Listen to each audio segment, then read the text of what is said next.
চলে আসে কি এটা আপনারা কি করতেছেন? যারা এখানে খাচ্ছে তারা এখানকার ইয়ে না, এখানে যেটা ছিল সেটা ভালো আসছে।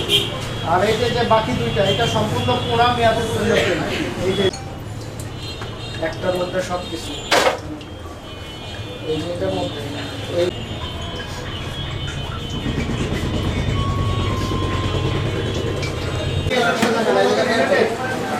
আপনার কাকা সাক্ষী দিচ্ছে।